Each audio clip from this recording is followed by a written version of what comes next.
Hi, everybody. Welcome to the live lesson today. We are going to be doing some revision for paper one. I'm sure many of you are preparing for your mock exams. This is going to be for grade 12.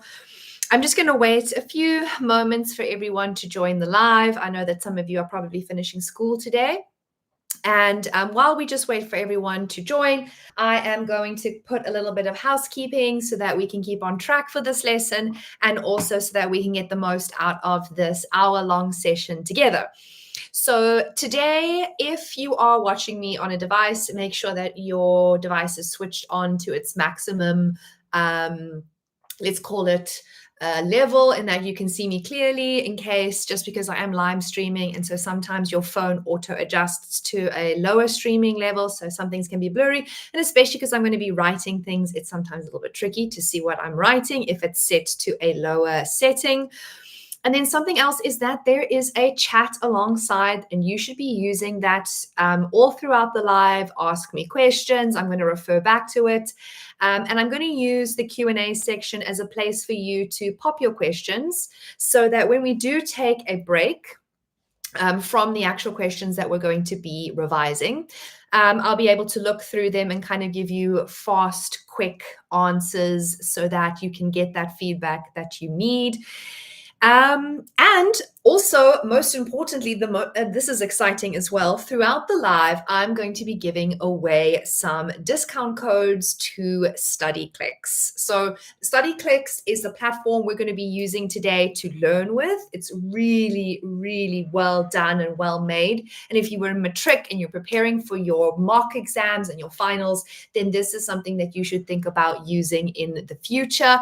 And so I'm going to be hiding those little Easter eggs throughout the live, and I'll be seeing basically setting up a way in which we can give them away to you, and that there are limited amounts of them. So you need to use them as quickly as possible during the live or after the live as well. So keep that in mind and keep your ears peeled for when I reveal those codes to you.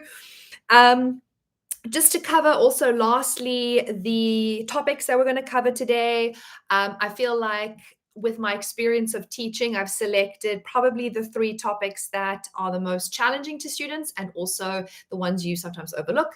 And so we are going to be doing a menstrual cycle question. We are going to be doing a eye question, and then we are going to be doing an endocrine gland question again as well, because I think a lot of us overlook endocrine glands as well. And if you enjoy this live and you want to see more, then you should come again on Thursday, because I'm going to be doing a paper 2 walkthrough session where we do revision in paper 2. Keep your eyes on my social media. I'll be posting the link. I'll be posting the Q&A. I will also be posting the topics. And if you can't stay for the full live, everyone, don't stress. It's recorded and it will be posted later on for you to rewatch as many times as you need.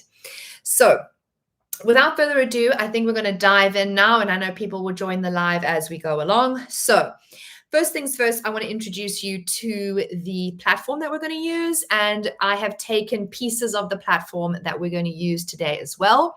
And in case you didn't know, we're going to be using StudyClix today. So this is the StudyClix platform. They do have a free version where you can try out StudyClix, the different questions. Here are all the topics, and they have every single topic, and they have questions on every single topic that we're going to do. It's ordered in the topics, which is the best thing ever. You don't have to look over multiple pages or multiple papers to find many of the same topic. Example, you want to practice, let's say, human reproduction, right? And you want to do lots of female reproductive questions one after another. You can do that with StudyClix. And there's so many other things that have available, like quizzes and flashcards. And so later on in this live lesson, I'm going to be giving away some discount codes for you to use, and there are a limited amount of them, so you need to keep your eyes peeled. Okay, everybody. We're going to be doing paper 2 on Thursday. I see it in the chat and people are asking. Paper 2 is going to be done on Thursday evening. Look out for that link. But without further ado, let us dive into our lesson, and I'm going to share your screen with me so you can see my whiteboard. Right, now I'm pretty sure that you can see those animals off to the side. Now we're going to get to them soon. They play a very important role in our giveaway. But first things first, what I want to do is I would like to do a little warm-up session with everybody so that we're all in the right zone and that we're ready to learn. And I've zoomed out really far. This is an endless whiteboard. So it just enables me to make an enormous whiteboard together. So these are 2 multiple choice questions. Let's do the first one and fill the chat with your answer now. We're going to be looking at this first question over here. Which of the following is a stage in the human embryonic development? Is it A, choroid, B, amnion, C, morula, or D, chorion? Answer now in the chat. What do you think the correct answer is? This is all just a little bit of a warm up to this topic. And just also for me to get a feeling for where everybody is and to just, see if we're all on the same page. All right, answers are coming in. I'm seeing a lot of C's. I'm seeing C's. Are we sure? C, C, C. C, C, C, C, C, C, C, C, C. Morula. Right, everybody. I think we've locked it in. Yes, you are correct. C, it is the morula. And just to explain a little bit more later on, each of these questions have elaborations in StudyClix as well. So if you're not so certain, I'm going to show you how we actually got to that answer now. Now, next up, next question, little warm-up activity. The next question says the following is a list of factors regarding the developing of regarding developing fetus. We have temperature regulation, protection, freedom of movement, and nutrition. From which combination of factors is the amniotic fluid responsible for? So which combination is correct? I don't know if we can see that nice and clearly. I'm going to make it a little bit bigger for everyone in case we can't see it. Now, these do all come with memos, and these are off the StudyClix website themselves. And I'm going to show you another reason why I absolutely love StudyClix as well. So make sure you choose the correct combination. Is it A, B, C, or D? Ooh, this one seems to be interesting. I have lots of different letters. I have A, I have B, I've got D, C, A, lots of A's, but then also a lot of D's and C's. I don't think everyone is 100% certain on this one. People want me to zoom in a little bit more? I can make it bigger. Ooh, I don't know, everybody. This is interesting. Not enough people are getting this one correct. I think I'm going to spend a little bit more time on this one to make sure that we can get the right answer. Okay, so let me explain how we get the right answer, and then I want to walk you through the actual memo and how we got there. So it says the following list is a factors regarding the developing fetus. So we've got temperature, protection, freedom of movement, and nutrition. And it says which combination is for amniotic fluid. Now, you actually need to know the function of the amniotic fluid to figure out which of these in the list is not about amniotic fluid. So first of all, is temperature regulation for amniotic fluid? Yes, it is. It's a liquid. It maintains temperature well. Is it there for protection? Yes, because the baby is suspended in liquid, so it doesn't bump into things. Is it there for freedom of movement? Yes, because you want a baby to be evenly kind of developed and you want them to have all of their bodily structures even. Is it for nutrition?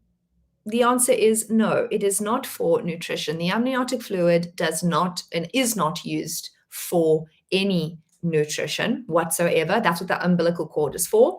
And so the only possible combination that has 1, 2, and 3 is going to be A. Okay. Now, those are our little warm-up questions. And I wanted to point out, by the way, how the memos are presented on StudyClix. So I'm just going to shift over to those, and they're hidden over here. But basically, the best part about StudyClix is that if you have a look here, you'll see they have the memo. Not only does it provide the correct answer, but it actually walks you through why the other choices are incorrect. Like, why was the choroid? Well, that's a layer in the eye. The amnion, again, is a layer in the embryo. And the chorion is often confused with the choroid. And so you've got to be really good at all of this. And so I think for everyone out there, StudyClix is going to be like me. It's going to be like a teacher explaining to you why the other answers are not correct. The same goes for, of course, our second one over here that we did, where we know that we had B, C, and D being the incorrect combinations because they don't have the right answers in the combinations, right? So that's why I love using StudyClix. Okay, now what we're going to move on to is our first question for the day. We've done our little warm-up. I'm going to zoom out and I'm going to zoom in on our first question of the day. Now, I've also allowed you to see what papers I've taken this from.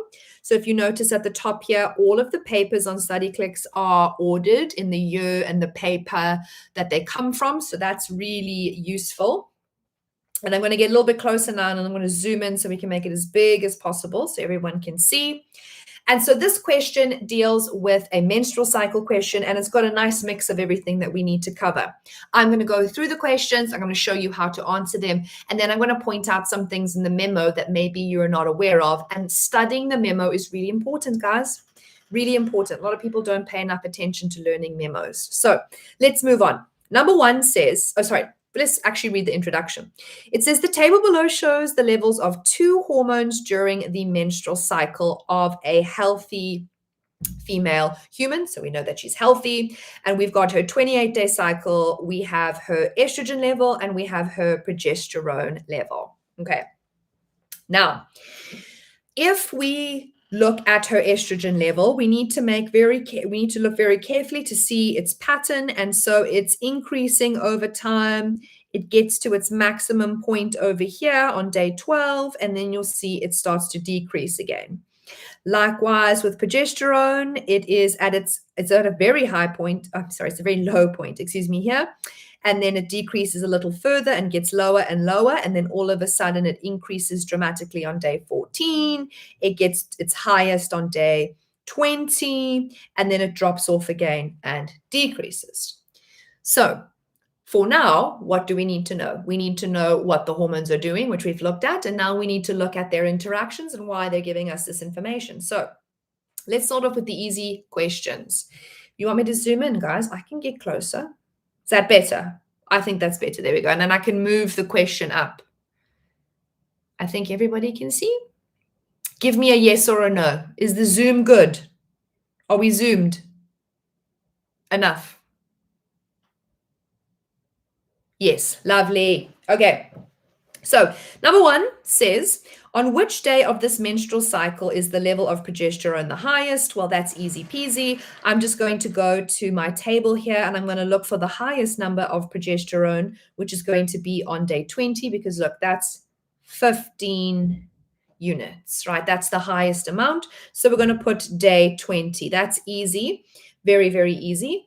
Number 2 says, name the reproductive hormone that will begin to increase from day 24 of this female's menstrual cycle. Now, this is interesting because it's clearly a hormone that's not in this table because neither of these hormones are going up. You will notice both of them are decreasing from day 24 onwards, both of them. So it can't be either of these hormones. Now, I see everyone flooding the chat with FSH. It is most definitely FSH. And for those of you who are uncertain as to how everybody knew that, well, remember, estrogen and progesterone are like sister hormones. They go together. And FSH and LH are also sister hormones, and they go together, right? And when estrogen and progesterone are going down, FSH is going back up again. It's allowed to. And the reason for that is very simple. FSH is making a follicle, whereas estrogen and progesterone are maintaining a follicle. So if you don't have a follicle, Why would you maintain it? You've lost your follicle, you've gone through the menstrual cycle or the menstruation period, and now you're growing a new follicle. Okay. Yes, Nasty N. I see your answer, the pituitary gland. We're going to get there. We're going to get there, but just hold on. Okay. So next one says 223 says use the data from the table to explain your answer. This is for 2 marks. Now, I'm just going to zoom out a little bit because I want to write alongside here. But I just want everyone to be very aware that when you do an explain question, and it's for 2 marks, you should always be giving a statement and then a reason. And I think a lot of you don't get full marks and you get frustrated by that and you're not 100% sure why you're not getting full marks to that. Okay, so it says use the data from the table to explain your answer to question 2.2.2. Now, you have to use the data only, and that's where we need to talk about progesterone. So our statement is going to be that progesterone is decreasing. That's going to be our statement. And I'm actually just going to remove, oh no, I don't want to actually remove that. I'm going to leave it. So that's our statement. And progesterone is decreasing. And you can see that from the table. If you want, you can put numbers in as well. And I always suggest that you use the evidence from the graph or from the table, because it does say use the data from the table.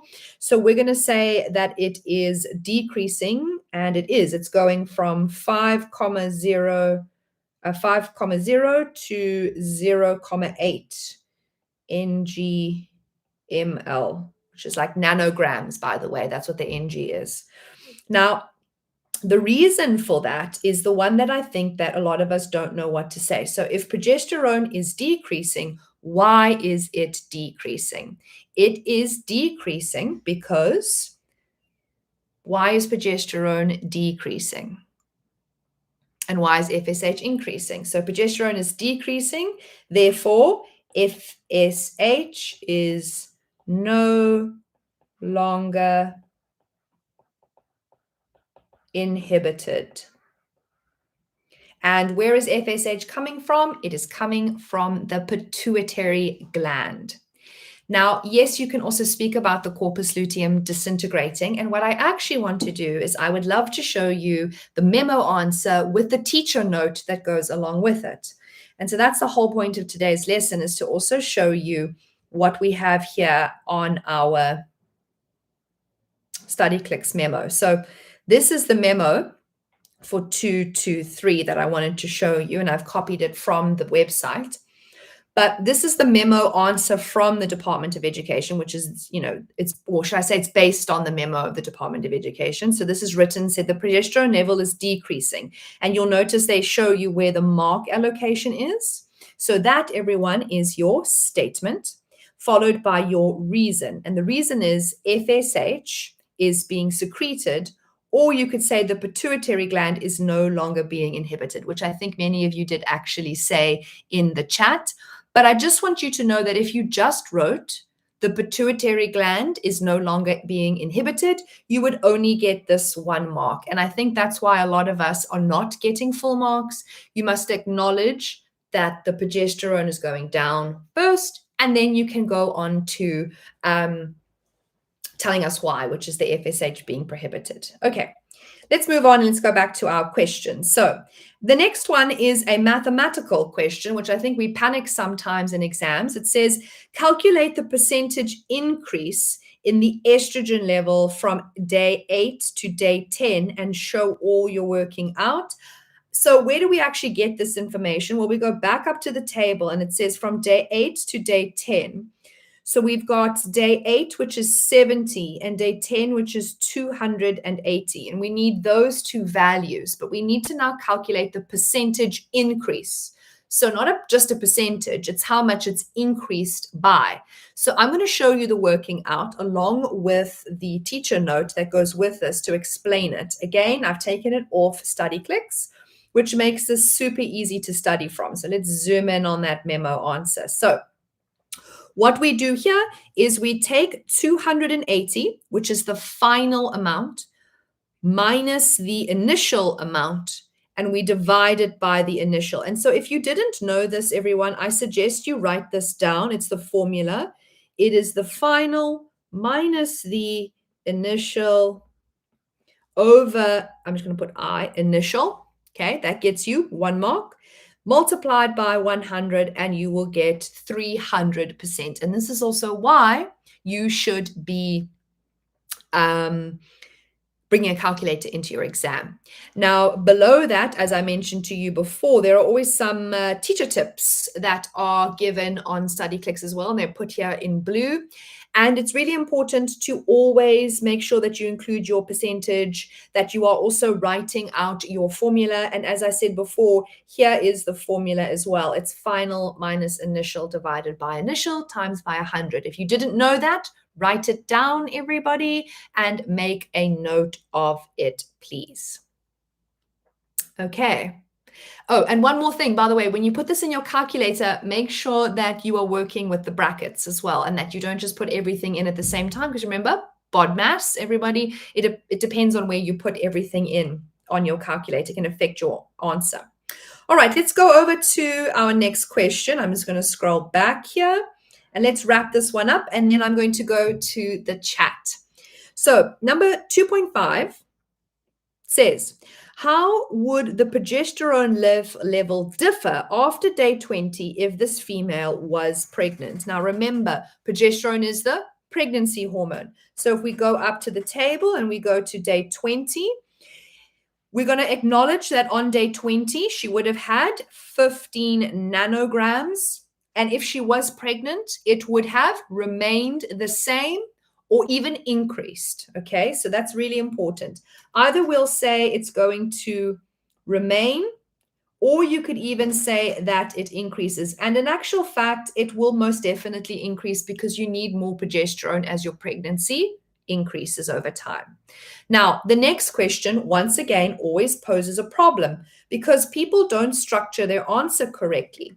It's an explain question once again for number 6. What causes the change in the progesterone level stated in 225? So what causes the change? Now, there's actually 2 correct answers, and I wonder if anybody knows what causes the progesterone to remain high or what causes it to increase. I bet you all know the one structure's name, but I don't know if everybody knows the other correct answer. Let's see if you know what the structure is that will keep the progesterone high. I'm hoping everybody is going to say, let's see. What is everybody thinking it is, the structure? Ooh, Tallulah, you've got a very good answer. Lungile, you too? Yes. There's actually 2 correct answers for this one, everyone. So what causes the change in the progesterone level? The cause is either going to be the corpus luteum, right? Oh, I'm misspelling luteum. Luteum. Or, everyone, it's going to be the placenta.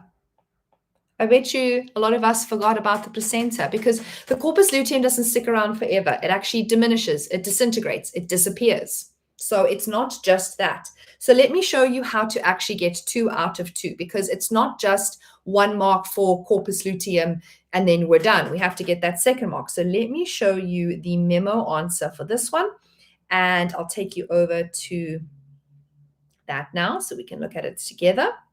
So here we go. You had 2 choices in answer. Either you're going to say the corpus luteum does not disintegrate.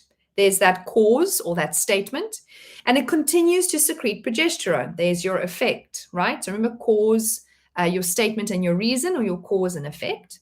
The other option is the placenta develops, which secretes progesterone. Both of these answers are correct. And just a top tip from me as a teacher, whenever you see an or in a memo, both answers or both ticks, must come from the same answer. In other words, you can't have this tick and this tick. You can't. You must have 2 from the first answer or 2 from the second answer. Now, If there are any questions, I'll take them now in the Q&A on the menstrual cycle.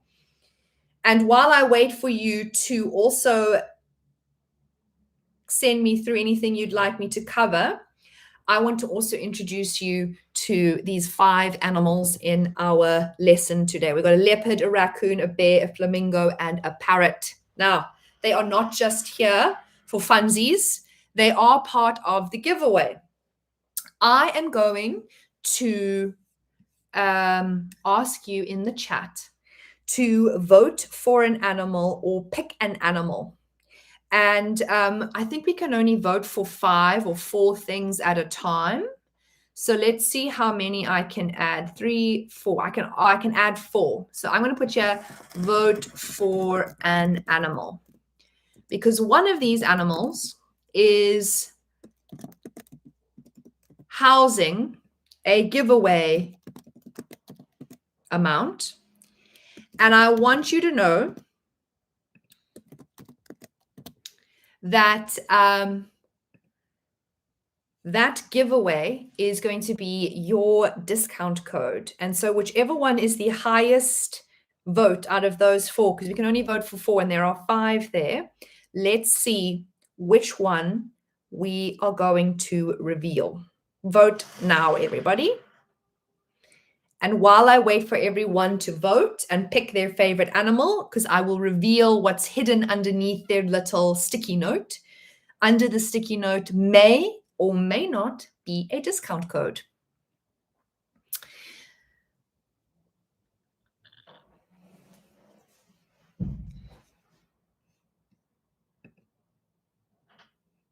Right, it looks like leopard is in the lead. Very much so. Everyone wants to see what's behind leopard. Vote now in the chat, everybody. And also, while we wait for everybody to vote, because I can see all the votes rolling in, is about halfway, you can put your questions. I did see somebody ask a question. Irvin asked, what is the difference between progesterone and estrogen? Love that question. And if you didn't know, this is the answer. So estrogen is the hormone that comes out of the follicle. The follicle is the thing that grows the egg. What is estrogen's purpose? To prepare the endometrium layer and to regrow it. So it regrows the endometrium. What is the purpose of progesterone? Progesterone comes from the corpus luteum, and the progesterone maintains the endometrium, making it glandular and vascular. And if you didn't catch that, you can always pause this, watch it again, write it down. That's the difference. Last question I'm going to take here is, how does the placenta develop? The placenta develops from the chorion. Write that down if you didn't know that. The placenta comes from the chorion. It is an embryonic layer, and the placenta is joined to you by your umbilical cord, right? To your tummy, to your belly button. All right. I feel like I'm going to end the poll in the next 3 seconds. If you haven't voted, we've got raccoon, we've got leopard, we have parrot and bear. 3, 2, 1. I feel like it's an obvious choice. Everyone has voted for leopard. So without further ado, let's reveal what is under leopard's sticky note. Oh, guys, nothing under leopard sticky note. Sozzies. Leopard is hiding nothing. Right, so I'm going to put leopard over there. That means that you've increased your chances. You have increased your chances, everybody. We're going to play again just now. What we're going to do is we are going to dive into another question. I think I'm going to do the endocrine question. So we're going to jump into the endocrine system. Please, everybody, can we also take a lot more time in preparing for endocrine as well? Please, please, please, please, please. Because I fear that we don't spend enough time doing that. Okay. Right, now, endocrine system. These are all of our endocrine glands. Yes, you need to know all of these glands, every single one of them, except for the thymus and the pineal gland. Those are the only 2 on the left-hand side there that we don't need to know. Okay, so let's dive into our warm-up multiple choice questions. Here we go. First multiple choice question, a little warm-up for us. This one came from last year's paper one. It says the hormone responsible for regulation of salt content in the human body is A, testosterone, B, aldosterone, C, prolactin, and D, glucagon. This one hopefully is easy. If not, and you're uncertain, it does mean you need to go back and cover this again. Okay, it feels like we're getting a lot of good answers here. The answer, most definitely, everybody, is B, aldosterone. It's definitely not testosterone. That's the male hormone. If you don't know what prolactin is, everybody, that is the hormone linked to making breast milk. And then glucagon is the hormone used to regulate your sugar. We should know this. Okay, we should know this. Right, let's do another one. Let's have a look here at our next little warm-up question. It says, which of the following changes occurs under the influence of adrenaline? An increased blood supply to the skeletal muscles, decrease in blood pressure, decreased muscle tone, or an increased blood supply to the digestive system? Is it A, B, C, or D?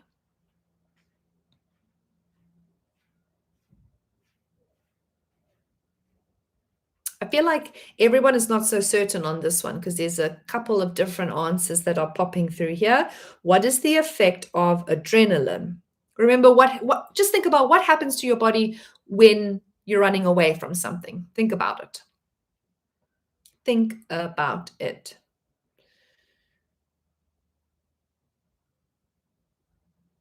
Right. I feel like I've got enough answers here to be comfortable. It is A, everyone, an increased blood supply. Because remember, when you're running away from danger, you want your skeletal muscles to have lots of nutrients, lots of blood. It's not going to be blood pressure that goes up. It's not going to be decreased muscle tone that goes up. And your digestive system actually gets less blood. Now, you heard me say all of that, but you're like, ma'am, you're speaking so fast. And like, where would I ever find the answer for that? Again, ooh, bless me. Again, all of these are explained really well with the teacher tips on StudyClix. So they give you the answer right over here. It's out of 2 marks, by the way, when you do this in your exam, but they also walk you through why the other answers are incorrect. And I really, really, really, really like that. I'm going to pause for 1 second because I can see Brooke's question. It says, ma'am, what's the difference between glucose, glucagon, and glycogen? I actually can just write it down for you here so that you can see it and maybe everyone else can write it down. So glucose, everyone, is the sugar, okay? And then you've got glucagon and glycogen. Glucagon is a hormone, and it's a hormone that increases your sugar level. So I'll put the arrow up. And then glycogen is also a sugar, but the difference between glucose and glycogen is glucose is the simple sugar that we use for energy, whereas glycogen is the stored sugar that we store in our liver. Okay, lovely. Right, let's move into our question and let's dive in. And ironically, closer to this question. And this question, by the way, everybody, I picked it from 2022. It's a good year, by the way, a great year paper to practice from. Right. So once again, I've snapshotted this off of StudyClix, and it says the diagram below shows the homeostatic control of blood glucose. So already someone's asked a question about this, and that's great. Now let's just walk through the picture before we do the questions. So let's get nice and snug and close here. It says you have high glucose blood levels, you have a gland and then a hormone, and then you have your liver and body cells. So let's actually fill this in before we even start because it actually makes this so much simpler. So it says high blood glucose levels. What hormone is responsible for that? What gland? Well, it's always going to be the pancreas on this one, right? And the hormone the pancreas is going to secrete for high blood glucose levels is going to be insulin, right? Then the lower one says you've got low glucose levels. What gland is that? It's still the pancreas. So it is the same gland both times. But what hormone is it? It's glyco. Oh, I beg your pardon. It's not glycogen. I beg your pardon. It's glucagon. Here we go. Sorry, not glycogen. Take that away. Okay, it's glucagon. Now that we've filled this out, we're less likely to make mistakes, right? And already we've answered the first two questions. We've identified gland A, it's the pancreas. And for hormone C, we've already done that because that is glucagon. I'll just write it again over here so you can see the spelling. And yes, for these words, the spelling is important. Okay, now let's go into the next set of questions. It says for number 2, a certain disorder causes a decreased production of hormone B. So you had to who have already identified hormone B, which I already told you earlier, is insulin, right? So now it says explain, and there's that dreaded explain, how this will affect the blood glucose levels. Now, I just want you to notice that this explain question is out of 3. So now you need to think very carefully. How do you actually write all of that out in full and also to get full marks? So for an explain question that's out of 3, you will need one statement and 2 reasons, or one statement or one cause and 2 effects. And so as always, I want to show you the memo answer for that, which, what is that, number 262? I've put it over here. I've tried to hide all of them so that you can't see them all at the same time. So here is our 3 out of 3. So first things first, we're going to say, if you don't have enough insulin, remember it says you don't have enough insulin, then the level of glucose will remain high. That's our cause. Because the cells will not be able to absorb glucose, that's the effect, the excess glucose cannot be converted into glycogen. So if you also use my system of statement, reason, reason, this is your statement with a reason and another reason. And do you see how nicely they all link into one another? You always need to start your explanation with a statement and then follow it with reasons. Or in this case, as this teacher has suggested in this memo, you want to cause with your effects. Okay. And if you are not getting full marks, this is probably why you're not structuring your answers correctly. Okay, that's what needs to happen here. All right.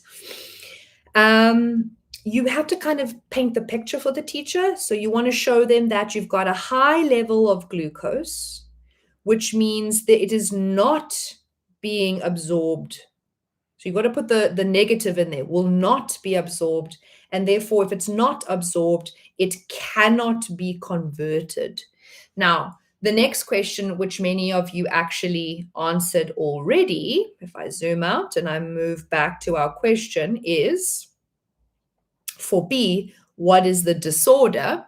I would like you to know that you cannot just write diabetes. Do you know why you can't write diabetes? Just diabetes? You actually can't just write diabetes. It's a poor practice. It's something that we shouldn't do. We should be writing out the full name. It should be diabetes mellitus. Okay, it should be the whole. It should be the whole thing, right? And someone just mentioned in the chat now that you get more than one type of diabetes. And so that's why you can't just say diabetes. We need to write out the whole name, okay? There is 2 types, but in your final matric exam, you always write out the full name. Now, here we go. This is the reason, this next question is why I chose this question to practice with you.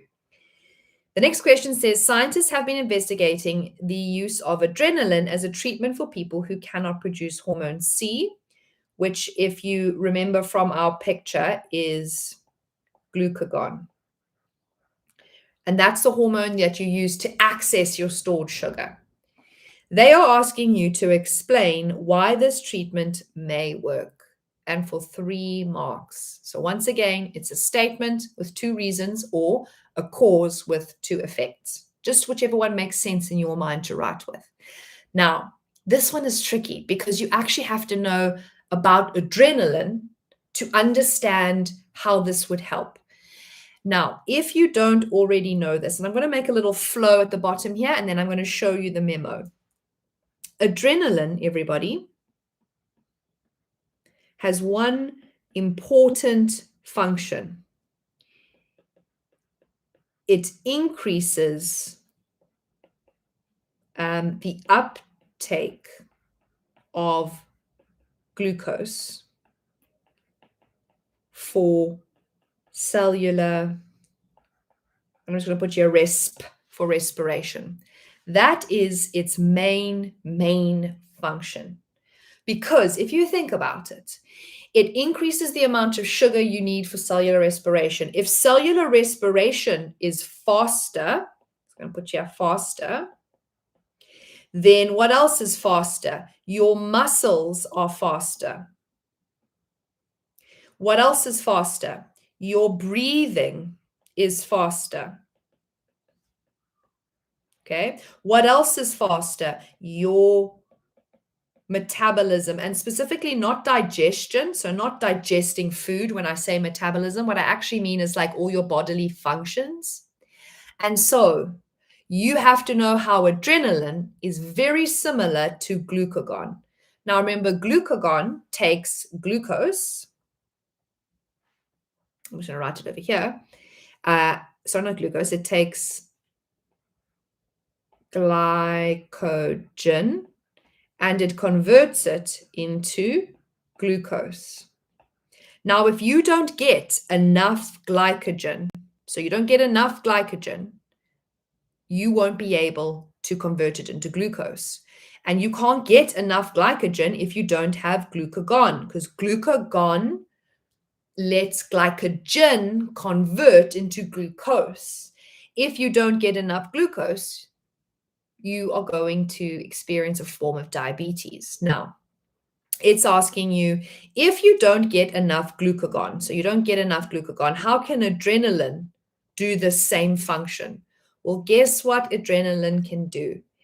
It can increase the uptake of glucose. In other words, it can increase the conversion of glycogen into glucose, just like glucagon can do.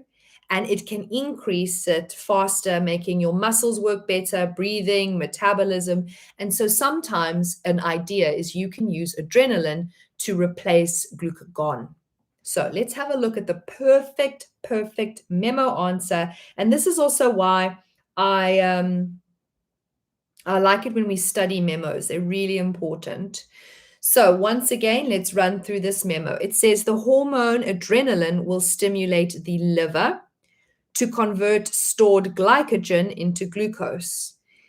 This will increase the levels of your glucose in your bloodstream. So there is your statement with your two reasons, or your cause with your two effects.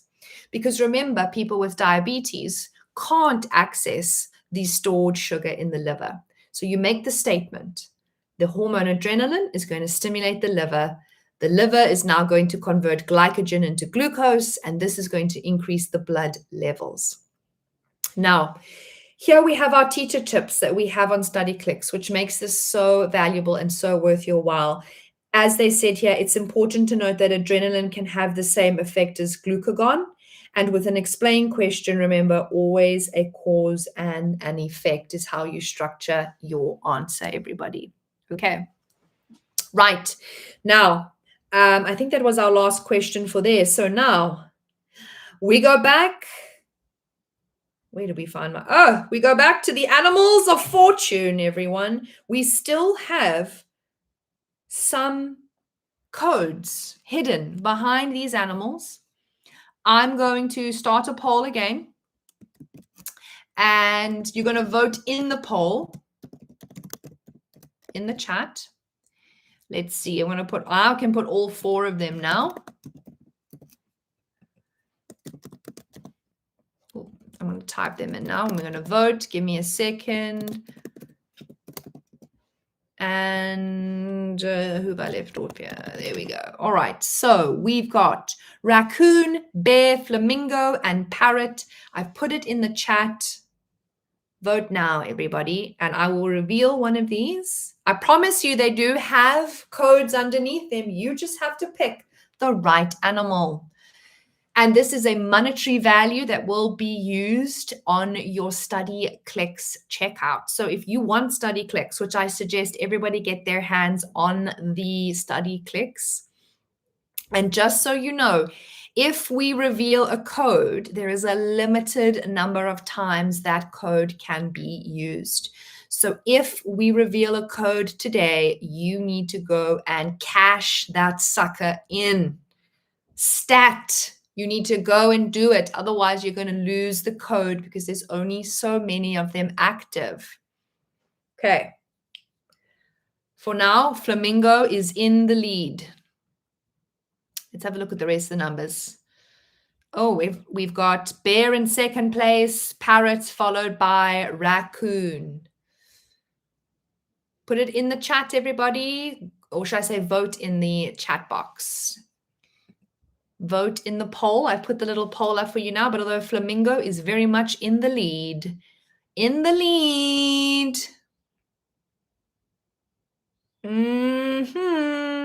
Where could the amounts be? And by the way, one of the vouchers is for 200 Rand. One of the vouchers is for, I think it's 150 Rand.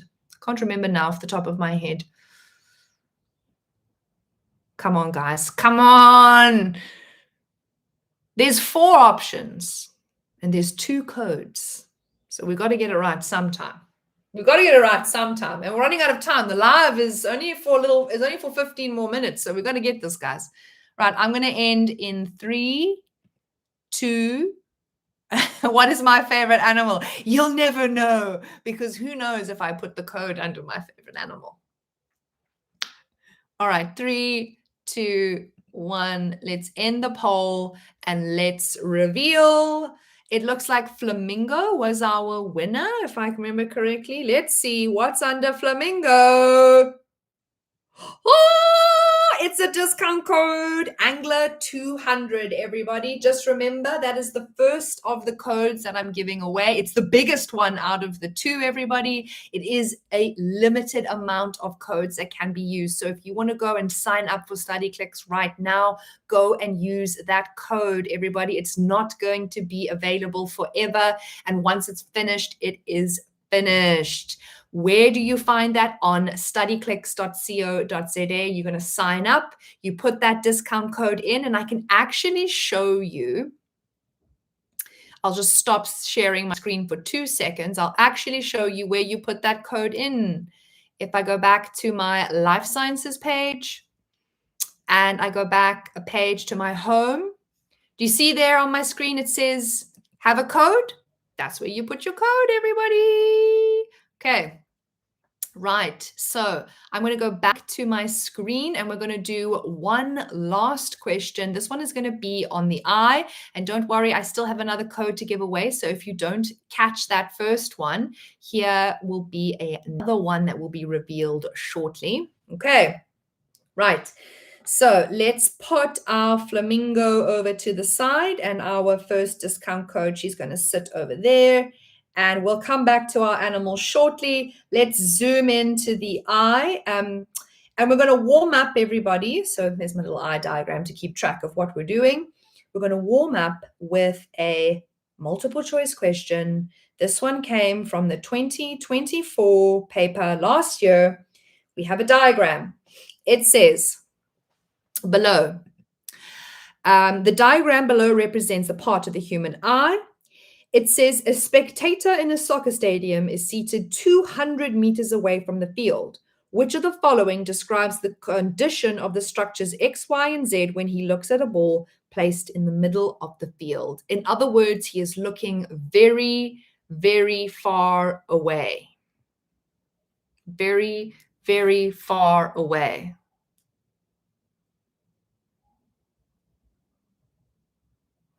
Very, very far away. Which one do you think this is?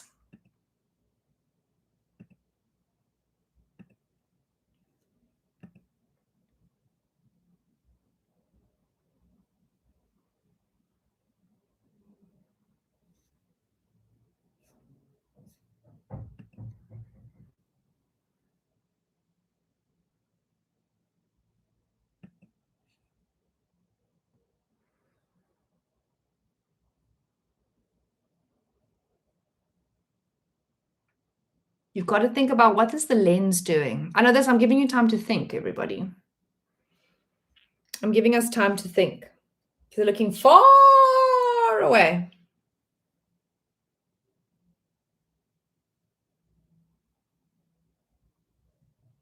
What do you think?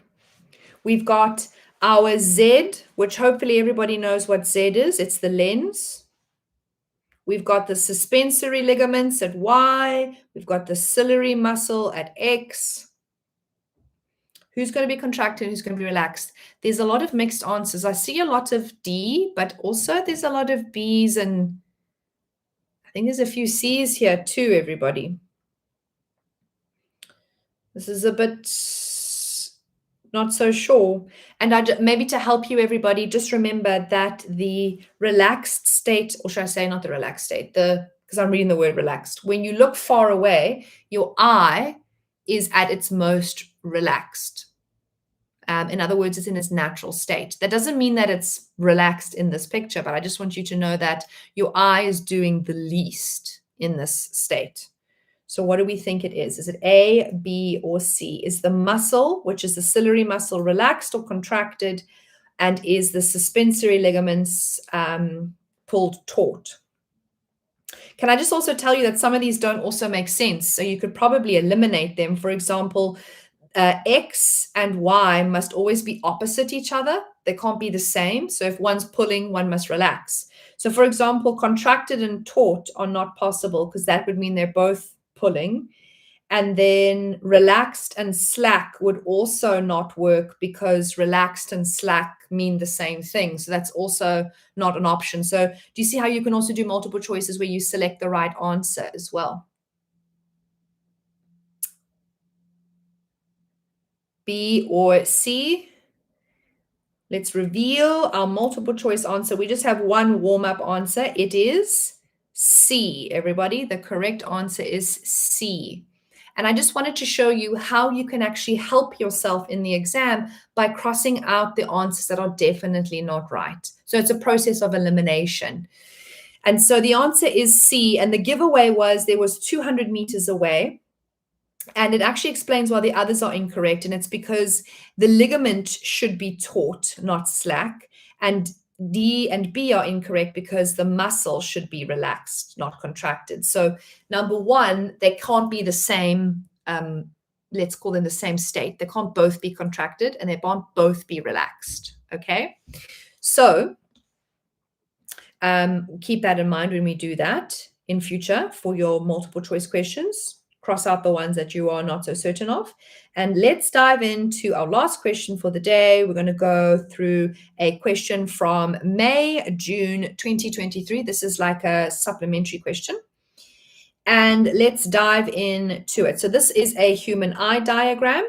And you need to be really good at identifying your structures, everybody. Okay, so it says identify structure F. And so if F is sitting in the front here, I'm hoping we're all going to say iris. Okay, it sits in front of your lens. Okay. I will go back to that multiple choice question. I do see you in the comments. You want me to explain again, and I will. Don't worry, don't stress. I just want to finish this one off then, and then we can go back.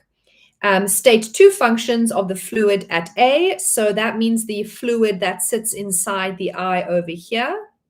Okay. And when you are stating, you're just listing, everybody. Okay. You're just listing. And so the fluid in your eye is there to keep its shape because it actually like fills up your eye, right? So it like fills it up on the inside so that it's like puffy and it's out. And a lot of people don't realize also that it also improves like your vision. It's about seeing. So that liquid there is also about your vision. So the reason why we have it is to shape. So it keeps the eye in shape, but it also like contributes to your vision. So you're looking through a liquid. Okay. Number 3 says describe the structural difference between B and C. So first of all, let's actually just identify what B and C are first. So I'm going to go a little bit closer into the picture so you can see B and C nice and close. Now, B is what we call the yellow spot, and C is what we call the blind spot. Okay, it's the blind spot. And the yellow spot and the blind spot are very, very different. Okay, what is the main structural difference between the two? Well, for your answer, you would say the yellow spot has the highest amount of cones. And when I say cones, I'm talking about photoreceptors. So that's see color. You could also say photoreceptor.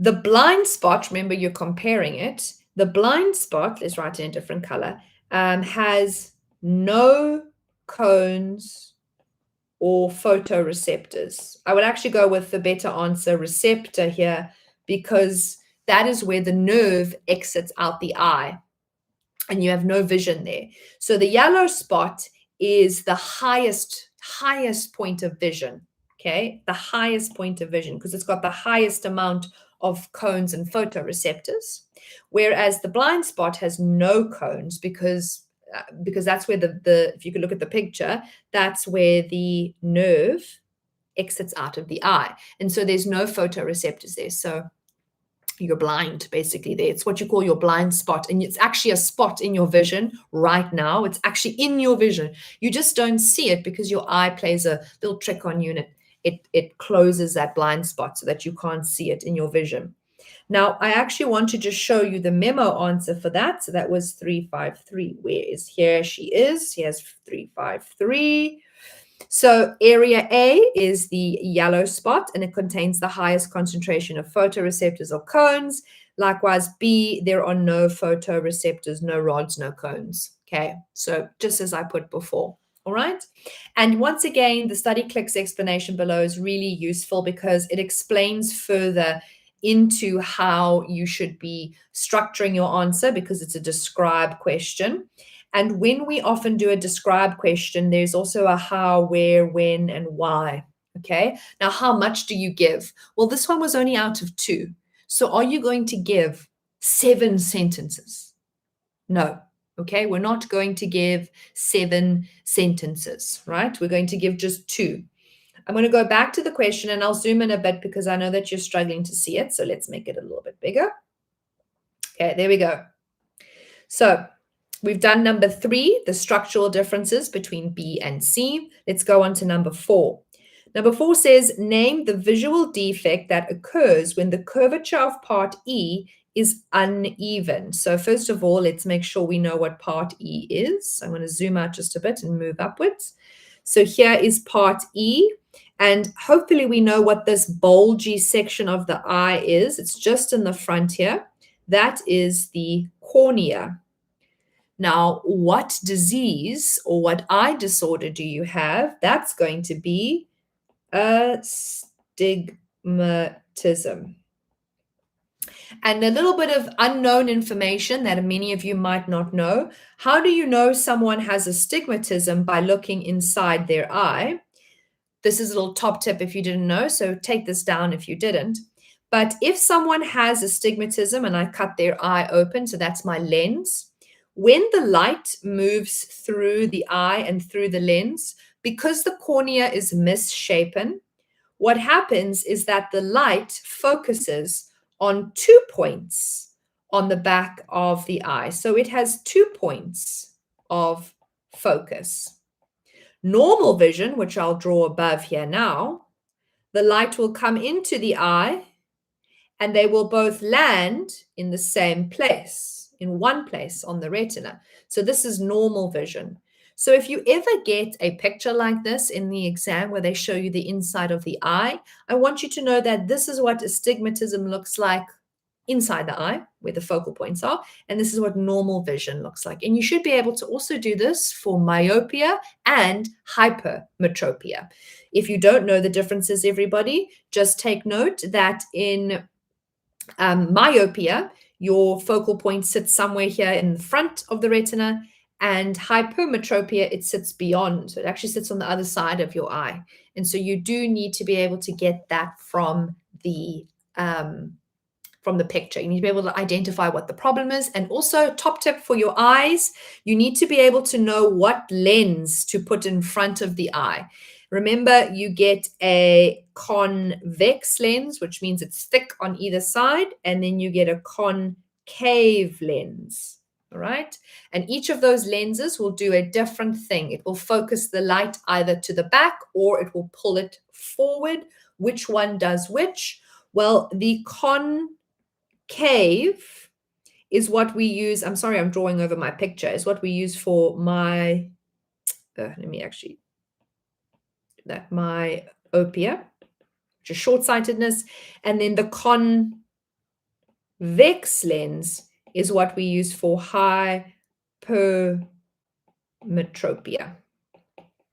Okay, so if you don't know that, write that down, keep that in your back pocket, because teachers love asking this question, like a lot. And just to answer someone's question, what is myopia? Myopia is also known as short-sightedness. That's the other name for it. I don't just use the everyday words, everyone, simply because you don't always see that in the exam. Okay. All righty. Let's go on to the cataracts question. I really like this one. And then the process of accommodation. I'm actually going to use the 2 memos for this. So once again, for number 5, we have an explain question. Explain how the sight of a person will be affected if cataracts develop in part D for 3 marks. So remember, we're going to need a statement with 2 reasons, or a cause and 2 effects. I'm going to show you the memo for that one now. And the last one that I'm going to show you as well is describe the process of accommodation that takes place when an object is less than 6 meters away, which means that it's close, right? Now, that's not the normal vision of your eye to look at something this far, right? You have to make your eye work, which means you're going to have to talk about how your eye is accommodating to see so close versus seeing so far away. So let's look at the memo. And this one's for 6 marks, everyone. This one over here, you should know off by heart. Nobody here should not know those 2 answers off by heart. So first of all, let's do the cataract one. Explain the sight. So for 3 marks, here we go. Number 1, we have our statement. Because the lens will become cloudy and opaque. Reason, therefore, no or little light will enter the eye, therefore causing no sight, okay, or weak sight. So do you see how you have a statement with a reason, or as I said to you before, this could also be a cause and an effect and effect. And that's how you get 3 marks every single time. Structure your answers well, okay? Now, let's do that nice long answer. There she is. She's hiding up here. This one is talking about accommodation. So when you're looking at something close, right? For 6 marks. Here we go. The ciliary muscle contracts, which causes the ciliary muscle to move closer to the lens. I love this point here because this is the teacher point they put in the StudyClix. Do not confuse this with the circular muscle of the iris. They're talking about the ciliary muscle often gets confused with the circular muscle. They're not the same thing. The suspensorium ligaments slacken, which allows the tension on the lens to decrease. The lens becomes more convex, and this allows light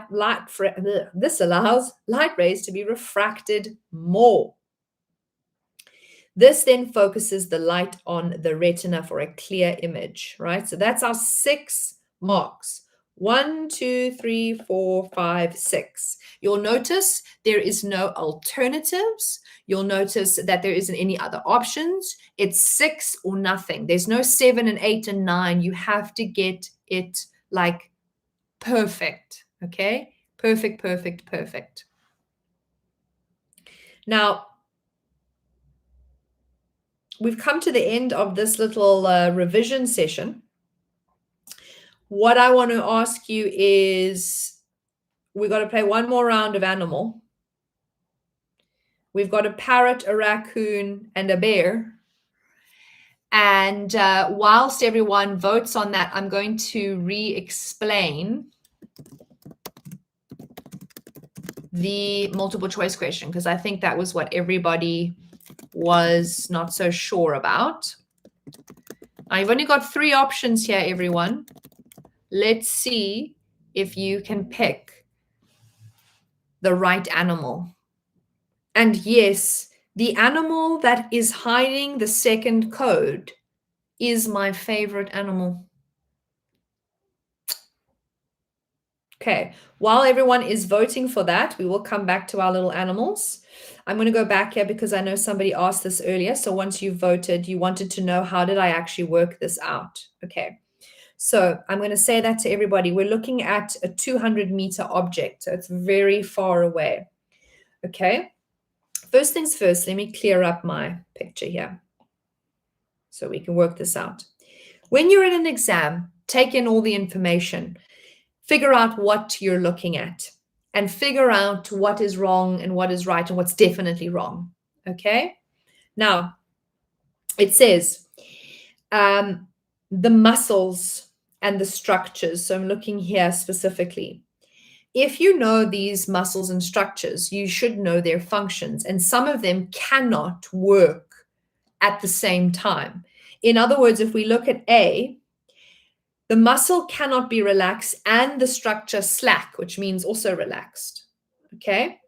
So it can't be this one because they can't be both relaxed. Likewise, for D, contracted and taut mean the same thing, like being pulled. That's taut, like you're pulling hard on something. They're both pulling, which also means it's not that one. So at least we've eliminated these 2 answers. Now you'll notice these 2 answers are the same, so that's not going to help us.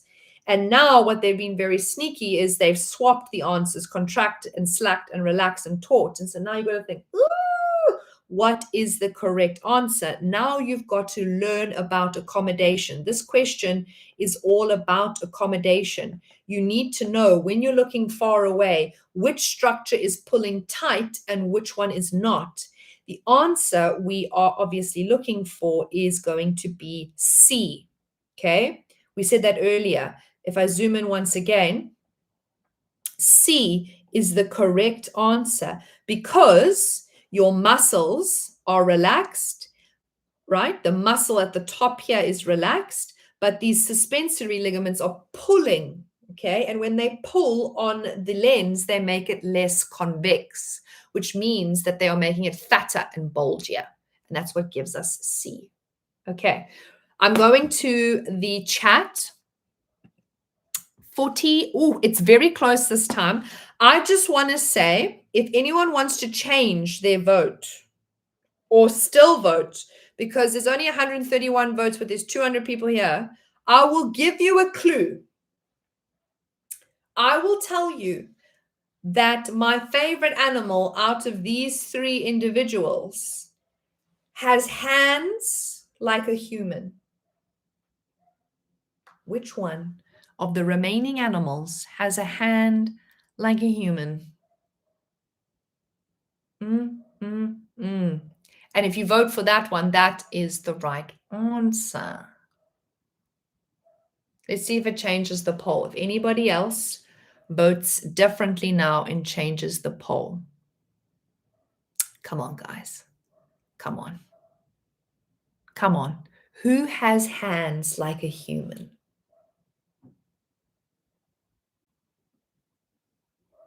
And if you guess the answer, you better be voting for that animal, not just putting it in the chat. Come on. Come on.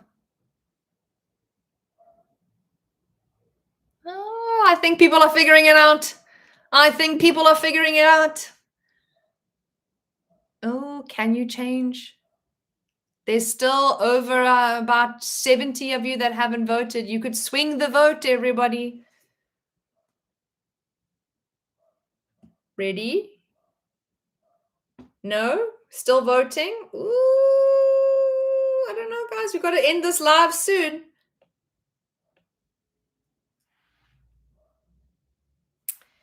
Is it the parrot? What is it?